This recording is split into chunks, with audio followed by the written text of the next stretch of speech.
Okay, well, today's a little different. If you've been listening to the Friday Reporter for a while, you know I spent a ton of time talking to journalists, operators, people shifting the conversation in Washington. But there's another layer to all of this, and the people who are actually moving things behind the scenes are incredibly interesting right now. So that's why today I wanted to bring in two people who are helping me alongside. Three of us together are building something that I'm super excited about. Brody Mullins, who many of you already know, is a Pulitzer Prize-winning journalist. He's now my co-host on The Deciders. And Dave Tobey, who's behind the scenes, but today on camera, is our executive producer who actually knows how to make all this look and sound good. You guys, let's get into it. Nice to be here, though I think we did agree that I would be behind the camera. No. Not today. We need you on the camera. You're looking good, bud. Although, I'm very good at touching people up on makeup. Far away. And does this make Dave a journalist now? Is he defined as a journalist? I'll ask the questions here, Brody. All right. Let's unpack this a little bit because we launched on Tuesday. It so far has done exceptionally well. Super proud of the work that we've done together. I want to talk a little bit, though, because I think we're getting a lot of questions in the rooms that we're walking into when we talk about the show. So, Brody, I want to start with you. If you've been doing this now, your career has been spent talking to people at the highest levels in Washington, D.C. As you unpack this will be your third show, but the other two are very different. The third show, this show that we're doing together, The Deciders, is really about influence and how it's working today, now that the playbook has shifted. What would you say people are not quite yet getting, or perhaps even getting wrong today in Washington? That so much is changing. Luke and I wrote this book, The Wolves of K Street, that's about sort of how modern lobbying and advocacy worked, and it came out less than 2 years ago. And since then, everything has changed. Donald Trump has taken all power from Congress and from even his own agencies and brought them to the White House. That has changed advocacy, which used to be about working through Congress and needing hundreds or thousands of lobbyists to get to every single important member of Congress. Now it's about just getting to Trump. The media has gone away. Campaign finance has changed. Corporate PACs are less influential. Super PACs are the way to go. And big companies don't play in the super PAC game. So every single element of Washington in the last year and a half have turned upside down. And so it's an amazing time to be talking about those issues with you guys.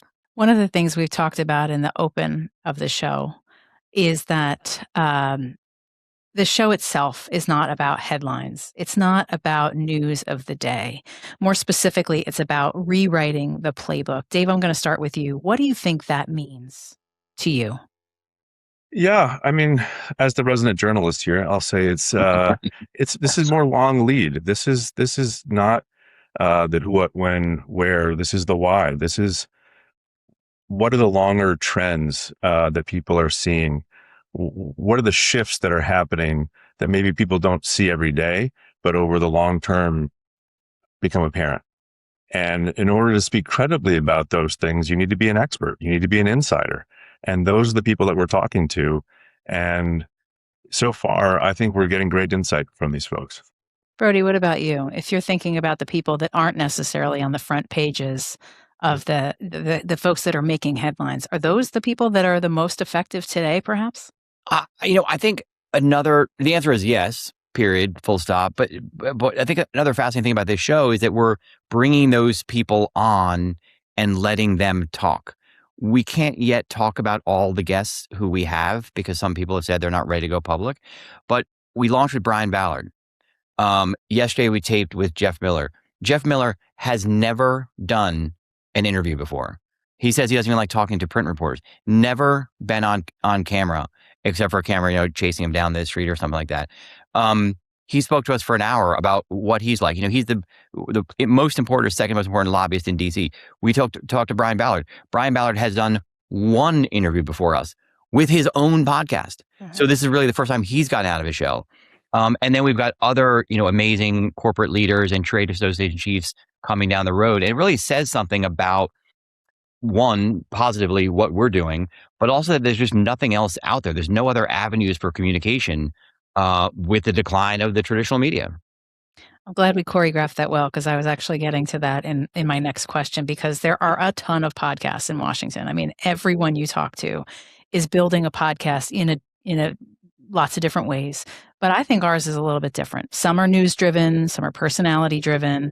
What would you say? I'll let this as a jump ball to each one of you. What are we doing differently?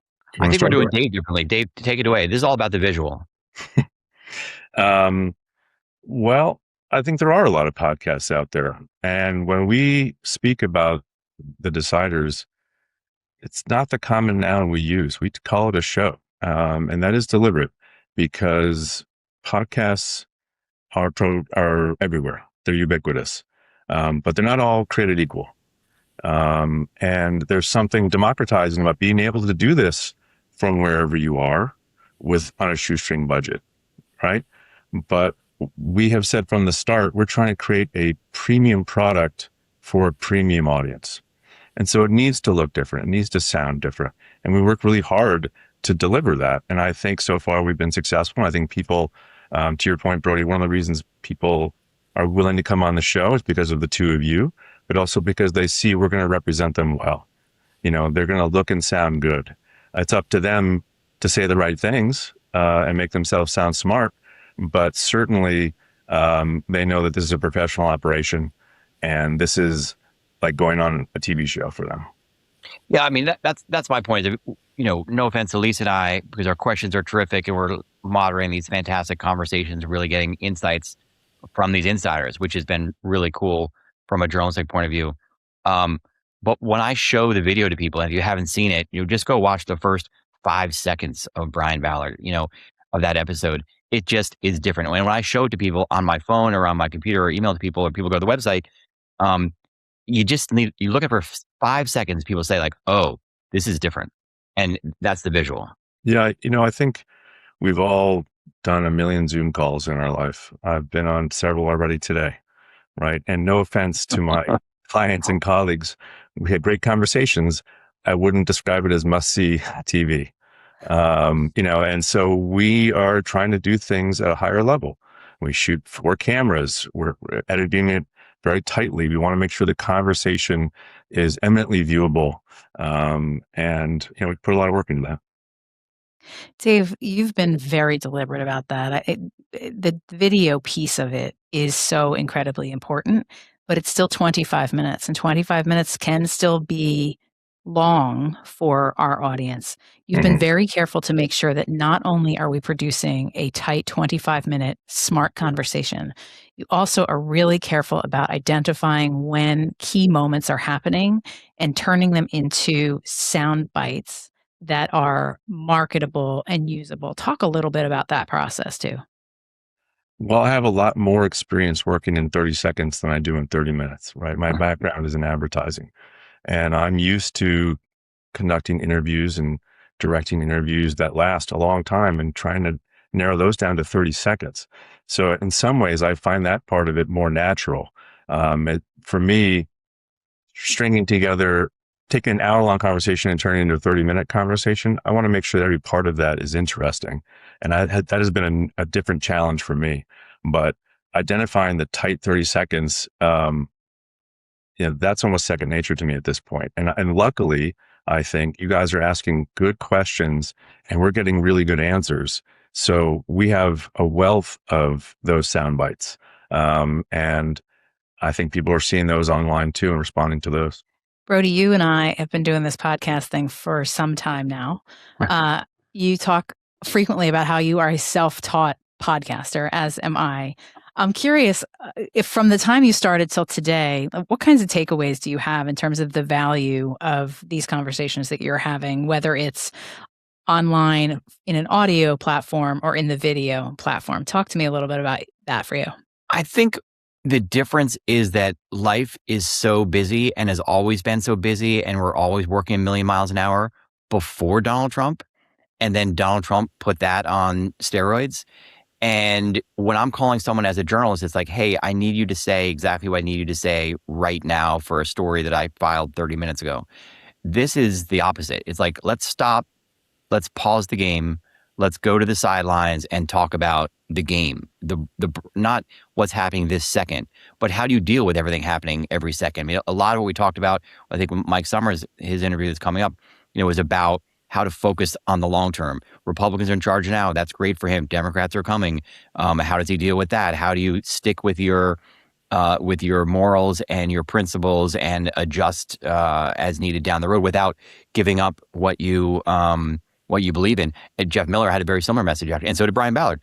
And I think that's sort of fascinating. Is like how do the best players survive in this period of tremendous uncertainty? And we have another guest coming on down the road who's going to talk about some polling they did about how there's so much political risk coming from Washington right now. So this is a show that's about, given all of these challenges with the rise of populism, the attacks of Donald Trump, with the rise of progressivism in the Democratic Party, how do you look beyond the curve and position your industry, company, yourself, or your brand to survive in the long term? I think too, you and I come to this conversation in two very different, as much as we have worked together for so long, we have two very different perspectives. So you've been at this as a journalist and are asking questions from that point of view.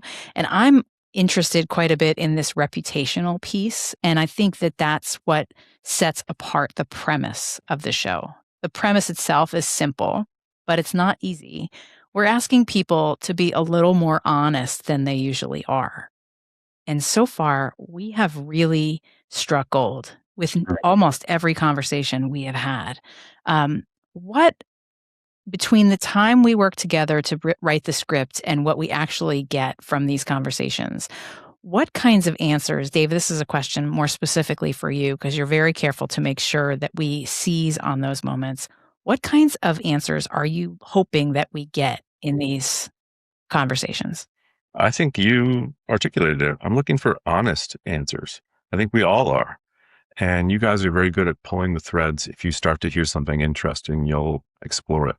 And it becomes a natural conversation.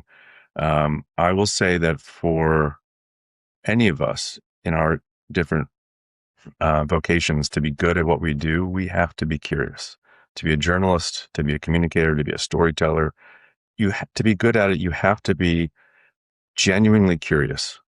And interested in what the other person is going to say. You can't fake it. You won't be as good at this job. And I have seen in both of you, in these conversations, you're genuinely interested in what these people have to say. And it comes through it, and they believe it because it's real.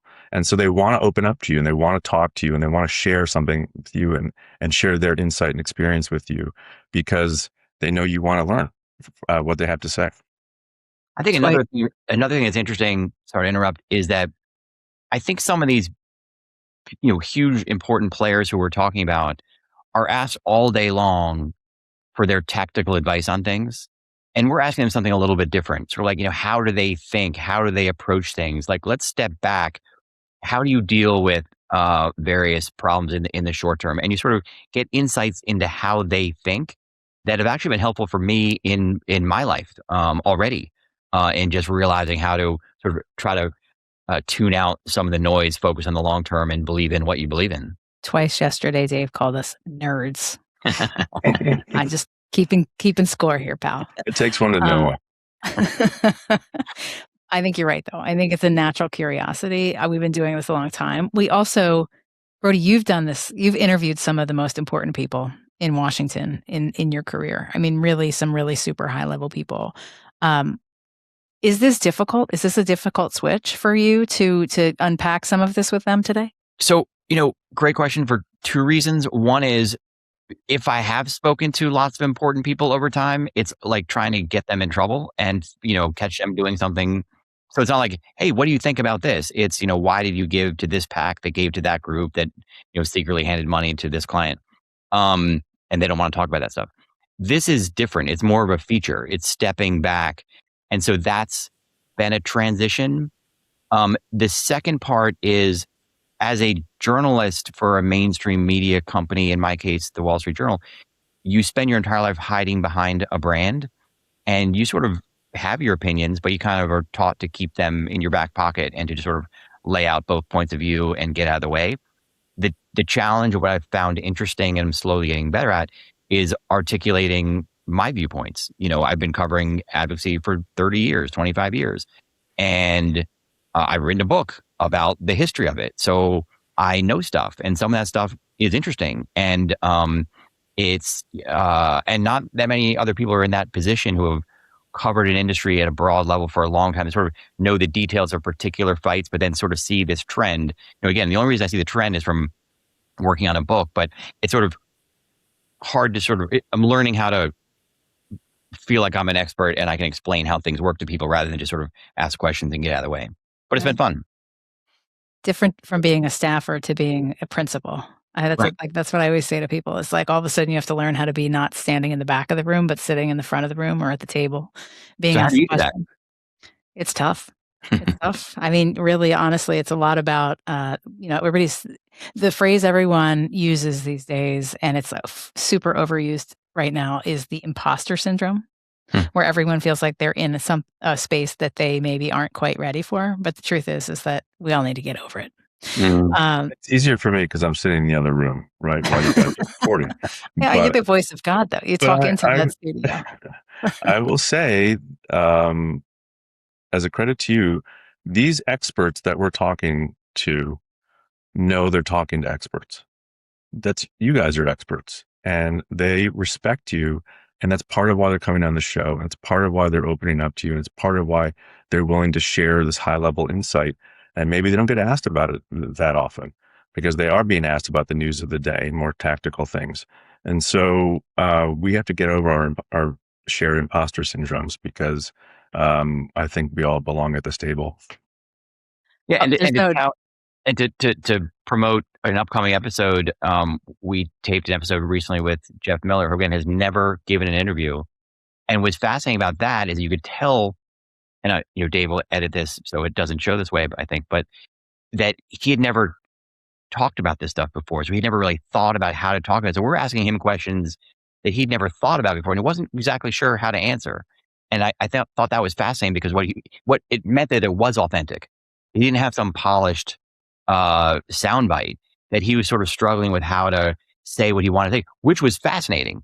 And my point is that he'd never talked about those things before. This is one of the most important non-elect people in DC who had never spoken publicly about his thoughts. And we're asking the questions and he's answering, and it made for a fantastic conversation. Part of it is the questions and that Brody and I are there. But the second part of it is that you've created an environment in that studio, Dave, that makes people want to answer those questions authentically. I think you've created a comfortable environment. It feels very professional, but it also feels protected in some way. Is that right? I mean, that feels very deliberate, like you did it that way on purpose. Yeah, for sure. I mean, the best thing we can do is get out of the way. And so no one watching this or watching the show will know this, but it's just the two of you and the guest in the room. There's no one else in the room. And that's a big part of it. That's part of why it works. I've been on very large sets and locations and studios where there are dozens of people and dozens of lights and multiple cameras, and it's high pressure, and even professional actors get uncomfortable in those situations. It wouldn't work with someone who's never given an interview before to have that kind of apparatus in their face, right? So we have to strip it down and we have to make it more intimate.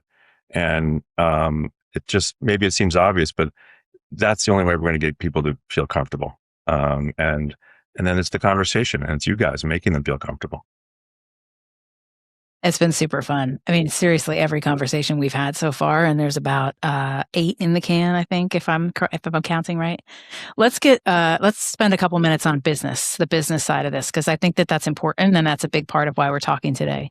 For my audience, who has been loyal to me for the last 5 years, listening to these conversations, they also represent not only they're journalists, they're communicators, they're advertisers, they're authors, they're people that are in our space, but they're also connected into the business world.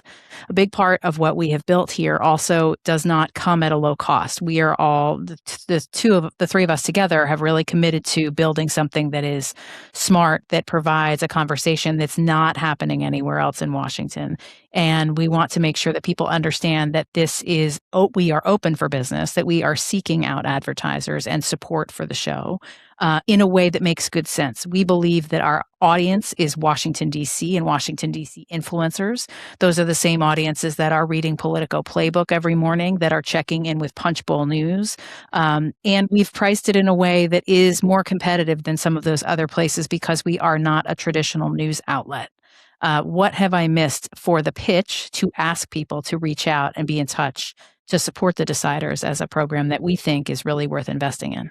I mean, one thing that is sad but true is that there's no one else in this space. There's no media covering K Street, trade associations, public affairs, public relations, advocacy in the way that we are. Some people are writing, smaller stories about day-to-day things. Once in a while, there's a broader lobbying story, but no one else is going to be in this space like we are. Yeah, look, a lot of the media that you consume, I would argue most of the media that you consume, that you enjoy, that you value, is advertiser supported. And ours is advertiser supported.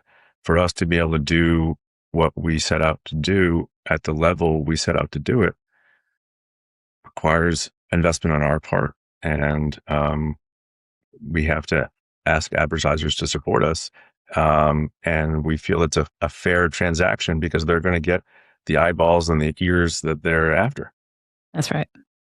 That's right. Well, I'll make sure that there's a link to those who want to know how to be supportive to the show. So now that I've made the ask, because we asked one of the biggest, most prolific fundraisers how to do it, he said those words to us. All right, quick last segment before I let you guys get out of here and get back to your day. What's one thing about lobbying people get completely wrong, Brody Mullins? Yeah, well, this is a great question. People think that lobbying is the fat cat lobbyist who's making a ton of money from a client, who's got a big PAC and gives that PAC donation to a member of Congress and gets a favor. And that type of lobbying 100% used to exist in Washington, probably existed, Lisa, when you and I first started on around Capitol Hill. It does not exist that way today. Lobbying is far more sophisticated. My premise of lobbying is that members of Congress exist to get reelected. And to get reelected, you need to support 51% of your constituents. So if you're an advocate for an industry or a company or a labor union or whatever, your job is to get 51% of that members of Congress's constituents to support your issue. And then the member of Congress follows. So lobbying these days is much more of an outside game than an inside game. And no one knows that outside of DC. Dave, what is the most misunderstood facet of the advertising world that Washington is getting wrong? The democratization of content creation is a double-edged sword. In a lot of ways, it has opened the doors for entrepreneurial journalists and content creators who never would have been able to make it over the bar before and make it in the door. And that is a great thing. But curation is critical. There's so much out there. It is hard to discern sometimes the best from the worst. And so keeping an eye out and trusting your instincts and, being able to discern, is this valuable? Is this real? Is this legitimate? Is this a flash in the pan? Is this just folks making it up as they go? Easier said than done, but I think it can be hard to tell where I should be focusing my attention. There's so much competition for your attention. What are you going to use your valuable hours and minutes in a day consuming? I think that's a choice we all make every single day. I think we'd all agree that it's a real dirty picnic out there, Dave, wouldn't you think? It certainly is. The content business is a dirty picnic, Brody. And it also is in a time when the attention spans are getting shorter. We have to be quicker and smarter and more clever about how to deliver the work that we're delivering, which is why we've offered video, which is why we've put a reporter and a communicator together in a room, and which is why the Deciders, I know, is going to be a tremendous success. Any parting thoughts from you guys? I'm just glad to have started this with you guys. I'm really excited. It's still really fun. It's a lot of work, but it is really validating to walk into a room and show people what we've been doing and what we set out to do, and have them echo back to us that they are seeing exactly what we intended it to be. Yeah, for my thought is that it's been a lot of fun. The show looks great. It's so different, and every time we show it to people, they say this is different than anything that's out there, and that's why it's going to be a success. I've spent the last 5 years talking to journalists about how the story gets told, so this is why I'm especially excited about this. The Deciders is going to be a hit, and if you're listening to the Friday Reporter, you're going to recognize a lot of similar themes. We're just taking it one step further. Well, thanks for joining me. That was super fun. I'm looking forward to a really busy and exciting 2026. Big thanks to my production team at Two River Pictures. And another really important thanks to my friends at Be the Brand Collective, who helped me with marketing and making sure the word gets out about the show. I'll see you again for another episode. Thanks so much.